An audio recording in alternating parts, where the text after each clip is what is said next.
Paalala, ang video na ito ay SPG. Gabay ng magulang ay kailangan. Ang paksa na ating tatalakayin ngayon ay tungkol sa isang babae na pinatay at ang tanong, sino ba talaga ang pumatay? Bakit humantong sa karumal-dumal na pangyayari ang kwentong ito? Ating alamin at tuklasin.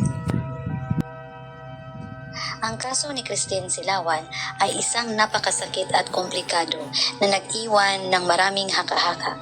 Ating unawain ang pangunahing aspeto ng kaso. Una, sino ba si Christine Silawan? Christine Lee Silawan o Maria Christine Lee Silawan ipinanganak sa Binyan, Marso 26, 2002, 16 na taong gulang, ay isang estudyante ng high school at kolektor ng simbahan. Pagtuklas ng katawan.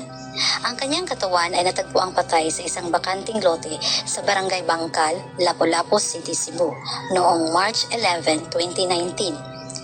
Mga kakilakilabot na detalye. Ang kanyang katawan ay nagkaroon ng maraming saksak at binuhusan ng asido ang kalahati niyang mukha at binalatan o natuklap hanggang sa bungo. Natagpuan din siyang ganap na walang damit sa baba at hinalay ito. Lumabas din sa autopsy na nawawala ang kanyang dila, trachea, esophagus, bahagi ng kanyang leeg at ang kanyang tainga, ang kanang tainga. Sino pa ang suspect?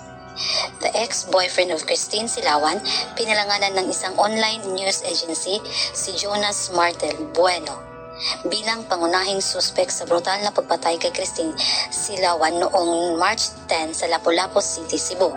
Ngunit sinabi ng Police Regional Office 7 na si Bueno ay hindi isang suspect o isang taong interesado. Ang kanyang ex-boyfriend na siyang pangunahing suspect at nakulong. Pero never umamin ang ex-boyfriend at walang sapat na ebidensya kaya pinalaya. Si Renato Lienes, ang ikalawang suspect sa kaso, ay nagsabing pinatay niya si Silawan nang tumanggi itong makipagtalik sa kanya nang malaman ang tunay na pagkakakilanlan nito. Ayon kay Lienes, nahuhumaling siya sa biktima na nakilala niya sa pamamagitan ng Facebook, kung saan ginamit niya ang isang dummy account na may peking pangalan na tinatawag na CJ Diaz upang itago ang kanyang pagkakilanlan. Nagkita umano sila ni Silawan noong March 10, isang araw bago natagpo ang patay ang biktima. Ayon ni Lienes na lumayo sa kanya si Christine matapos magpahayag ng pagkadismaya sa kanilang pagkikita. Hinabol umano niya ito hanggang sa makarating sila sa bakanting lote sa Bangkal, Lapu-Lapu City, Cebu, kung saan maraming beses na pinagsasaksak ang biktima. Sinabi ni Lienes na binalatan niya ang mukha ng biktima gamit ang isang pares ng gunting upang itago ang kanyang pagkakakilanlan. Sinabi ng pulisya na na-recover nila ang pares ng gunting nang arestuhin nila si Lienes. Ayon kay Lienes, oo, ako ang nagpatay sa kanya dahil gumamit ako ng droga. Itinanggi ng suspect ang panggagahasa kay Christine at sinabing sumuko siya dahil binabagabag siya ng kanyang konsensya.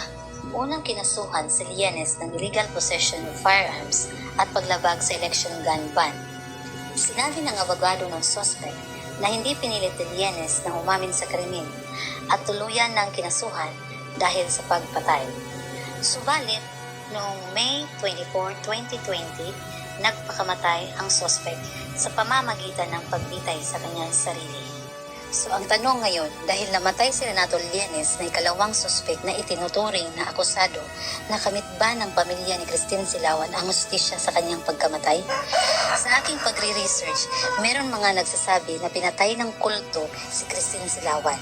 Kung anuman ang totoong nangyari sa araw na yun, kung anuman ang motibo sa pagpatay, kailanman hindi natin maiwasan ang tanong at bigat ng mararamdaman sa pangyayari sa buhay kung walang sapat na sagot. Sa pamilya ni Christine Silawan, ating hilingin sa may kapal na bigyan tayo ng kapayapaan sa ating puso't isip. Sa mga nanood sa aking video, nag-subscribe, nag-like, nag-comment, maraming salamat po.